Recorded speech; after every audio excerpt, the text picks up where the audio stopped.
Okay, this is number 5, the gossips.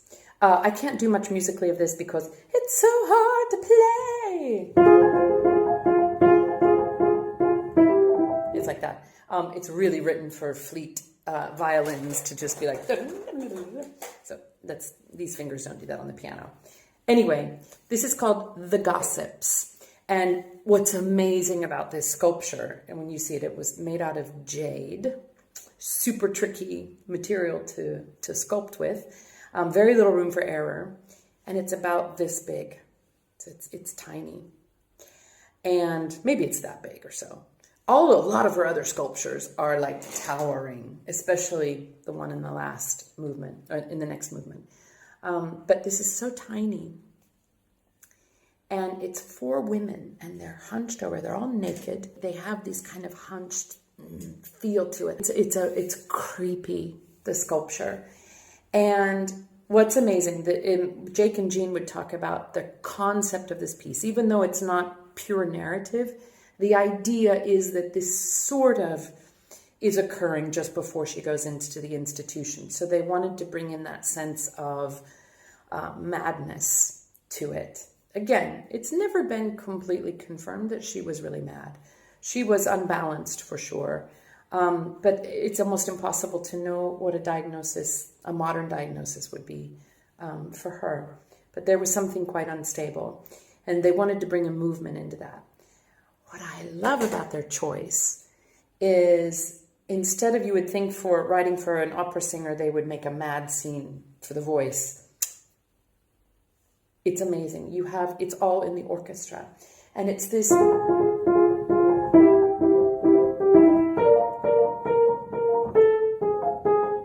told you I couldn't play it.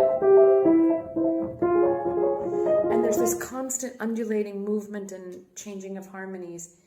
And he just gives the singer, what is in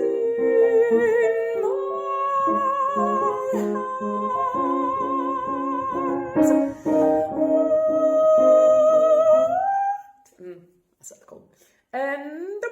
And so she just floats over it. And when I perform this, it's quite a visceral feeling, because it's sort of like the world is moving all around you, and your rhythm completely doesn't match it, and it's almost as if you're in slow motion, like, what is happening? And it's so vulnerable and so delicate. It's really quite extraordinary. And she talks about her mind feeling like it's going to quake. Then there's a middle section in the middle part that...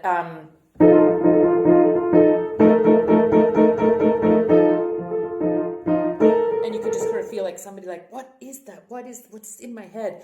And she starts talking about this sculpture. People at the table listen to a prayer. 3 men on a high card laugh. And so it's very like she's trying to like look at them, how they're looking at her, and understand the situation, knowing, she says, that a woman crouches on a bench and cries. What does she know? Does she know about me? Does she know? What's the secret that they all have? What are they talking about? And then she goes, Camille goes, but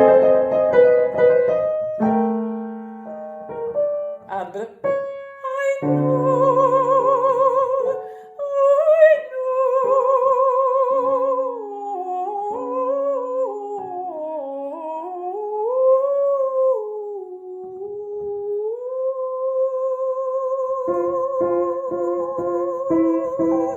So she's kind of like trying to come back from all this panic and the urgency to come back to this place.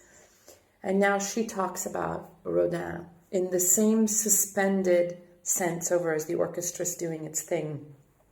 And she says, the halo rusts, the light is dim, into the fire. And then she asks, is it him? Is it him? Is it him?